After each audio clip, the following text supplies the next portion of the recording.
तो बच्चों कैसे हैं आप लोग? अभी हमने पढ़ा था व्हाट इज़ पोटेंशियल डिफरेंस। अब पढ़ेंगे हम what is electric potential energy.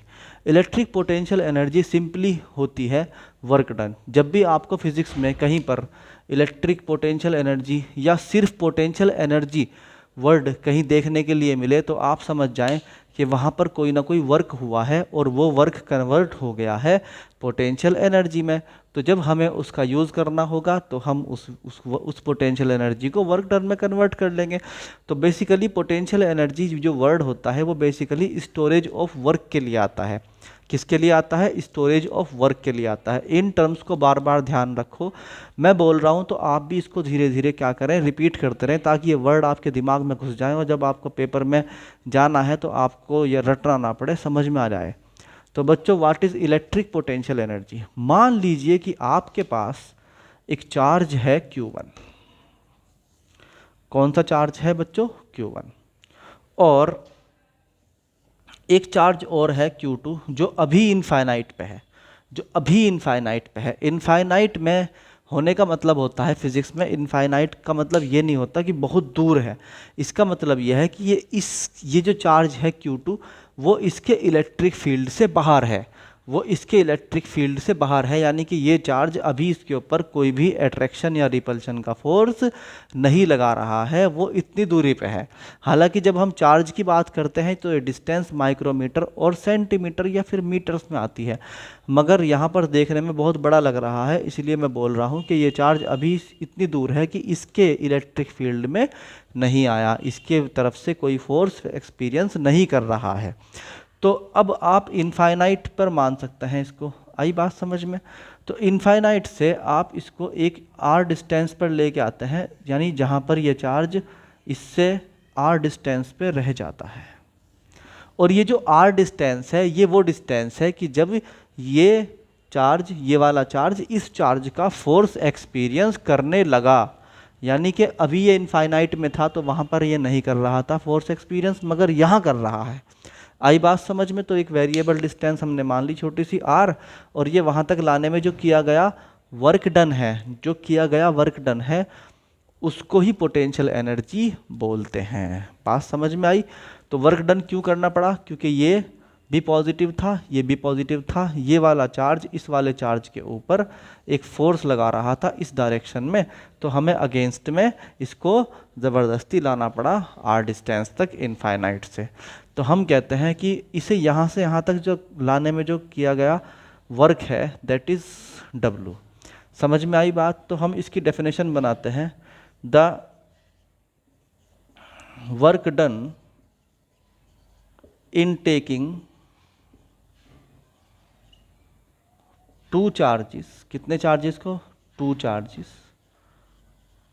From, कहाँ से बच्चों? From infinite, from infinite to a point, किसी पॉइंट तक, ठीक है, या पॉइंट छोड़ दो, to a small distance, to a small distance, ठीक है, नहीं है, नियर किसके? अदर चार्ज, किसी दूसरे चार्ज के, स्टोर इन सिस्टम, स्टोर हो गया किसमें? सिस्टम में, स्टोर इन सिस्टम, सिस्टम में क्या हो गया बच्चों? स्टोर हो गया। इसका मतलब क्या होता है सिस्टम में स्टोर होने का? जब तक ये चार्ज सिंगल था तब तक एक सिंगल सिस्टम था, मगर अब दो चार्ज मिल चुके हैं तो दोनों का मिलके एक सिस्टम बन गया।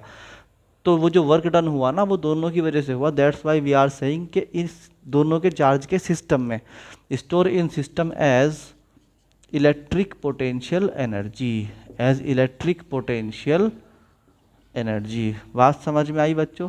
ये क्या था? इलेक्ट्रिक पोटेंशियल एनर्जी में स्टोर हो गया। This is the definition of electric potential energy. बात समझ में आई? तो हम कहते हैं मान लीजिए बीच में कहीं छोटी सी डिस्टेंस थी dr, कितनी थी? dr, और उसके लिए छोटा सा वर्क डन था dw।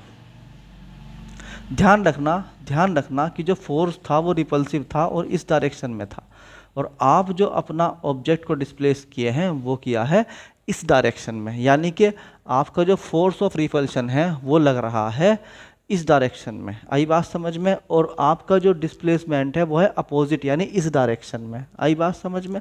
तो इन दिस कंडीशन हम कहते हैं कि let for small displacement, let for small displacement D R, कितना displacement D R, the work done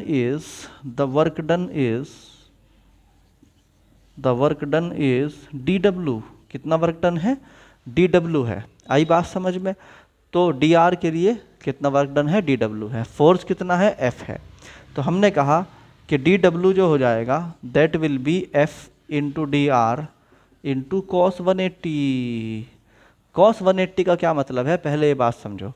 देखो आपका फोर्स लग रहा है इस डायरेक्शन में, आपका डिस्प्लेसमेंट है इस डायरेक्शन में डी आर, तो इन दोनों के बीच में एंगल कितना है 0। और W का जो फॉर्मूला होता है वर्क डन का दैट इज F, यानी force into displacement into cos theta, और वो जो कोस थीटा है वो यहाँ 180 डिग्री हो गया, that's why we are saying. और कोस 180 डिग्री की वैल्यू होती है बच्चों कितनी, -1। तो यहाँ इक्वेशन नंबर 1 में रख देंगे, so it become D W equal to minus के एफ डी आर। आई बात समझ में आपको? क्या हो गया, माइनस के एफ डी आर। ठीक है, यहाँ तक आप इसको नोट कर लें, देन आई गो फर्दर। तो अभी तक हम पहुँचे हैं कहाँ तक, D W equal to minus के एफ डी आर तक। ठीक, इस फॉर्मूले को नोट कर लें यहाँ तक। नाउ होता क्या है, आगे बढ़ाएंगे हम इसे, और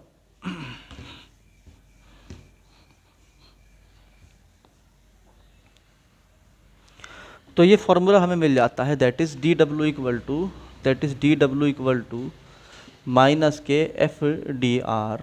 समझ में आई बात? और इसे इक्वेशन नंबर 2 कह दो। अभी आप जानते हैं कि according two columns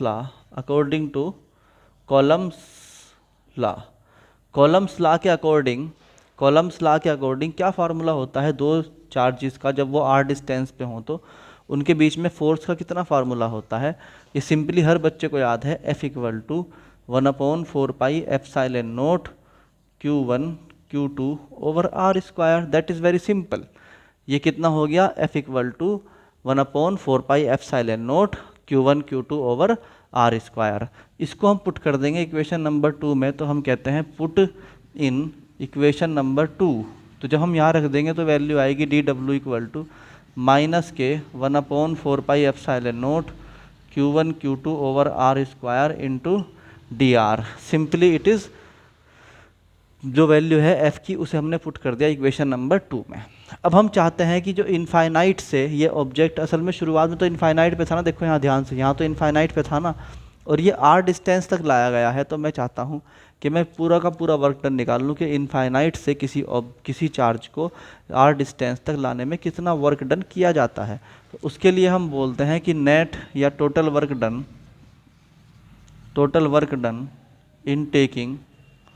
in taking Q2 from infinite to R will be W equal to integration of dr from infinite to R।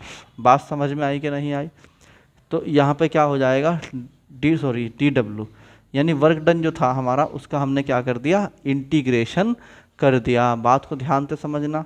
जब हम डी डब्ल्यू की वैल्यू यहाँ से पुट करेंगे तो हमारे पास डब्ल्यू कितना आ जाएगा बच्चों, that will be integration from infinite to R 1/4 pi epsilon naught Q1 Q2 over R square into D R, और ये माइनस का साइन एज इट इज़ लगा हुआ है। बात समझ में आई? ये माइनस का साइन एज इट इज़ लगा हुआ आ रहा है पीछे से, जो कोस 180 की वजह से लगा था फॉर्मूले के अंदर। ये बार बार मैं जो है कह रहा हूँ कि इसको बार बार नोट करते जाओ, नोट करे बगैर आपको समझ में नहीं आएगा, याद नहीं हो पाएगा। तो बच्चों आगे देखें, यहाँ से आगे चलते हैं। अभी हम यहाँ पर पहुँचे हैं, तो मैं इसके ऊपर का रब कर देता हूँ सारा का सारा, ताकि आपको याद रहे कहाँ से कंटिन्यू करा था और कहाँ तक जाना है। तो अब हम जब W को जो है लेते हैं तो W इक्वल हो जाता है, जो कॉमन टर्म्स हैं उन्हें बाहर ले लीजिए, यानी कि -1/4 पाई एप्सिलॉन नोट, Q1 भी बाहर Q2 भी बाहर, अंदर बचता है 1/r square into D R from infinity to r। ये हमारा क्या हुआ बच्चों, दैट इज़, अब देखो r जो है 1/r स्क्वायर, उसका इंटीग्रेशन करना है और वो होता है r की पावर -2। r की पावर -2 का इंटीग्रेशन होता है r की पावर -2 + 1 ओवर -2 + 1, दैट इज़ ये हो जाएगा माइनस के r की power -1 that is equal to minus के 1/r। इस वैल्यू को हम उठा के सीधे यहाँ रख देंगे, तो ये हो जाएगा W इक्वल टू माइनस के Q1 Q2 over 4 pi epsilon note into 1/r, कहाँ से कहाँ तक, इन्फिनिटी से r तक, और वो जो माइनस का साइन था वो बाहर आके प्लस कर देगा पूरे सिस्टम को। तो W में जो माइनस था पहले से, उसे इस वाले माइनस ने बाहर आके क्या कर दिया, कैंसिल आउट करके पॉजिटिव कर दिया। तो यहाँ से बच्चों हमारे पास जो है लिमिट रखेंगे हम इसके अंदर, तो लिमिट्स जो हैं वो कितनी होती हैं, Q1 Q2 over 4 pi epsilon note into 1/r रखी अपर लिमिट, माइनस के 1/इन्फिनिटी रखी हमने लोअर लिमिट। बात समझ में आई बच्चों? ये अपर लिमिट रखी, फिर माइनस के लोअर लिमिट रखी। अब आप में से बहुत सारे लोग जानते होंगे, जो नहीं जानते वो नोट कर लीजिए कि 1/इन्फिनिटी जो होता है दैट इज़ इक्वल होता है 0 के। तो ये टर्म 0 हो गई, तो W का फार्मूला आ गया हमारे पास 1/4 pi epsilon note Q1 Q2 over R। Force के फॉर्मूले में और पोटेंशियल एनर्जी के फॉर्मूले में सिर्फ इतना डिफरेंस है कि वहाँ पर डिनोमिनेटर में r² होता है और यहाँ पर सिर्फ r होता है। बहुत सारे बच्चे इसको अगर याद कर लेंगे आप, बहुत आराम से याद हो जाएगी। यानी कि आपको कॉलम्स ला के फोर्स में और दो चार्जेस के बीच में पोटेंशियल एनर्जी में सिर्फ ये याद रखना है कि वहाँ पर अपॉन में r² था और यहाँ पर r है। This is the formula of potential energy. इसको अच्छी तरीके से याद कर लेंगे और अब अगला डेरिवेशन इसको याद करने के बाद ही आता है। आई बात समझ में आपको? तो ये था हमारा इलेक्ट्रिक पोटेंशियल एनर्जी।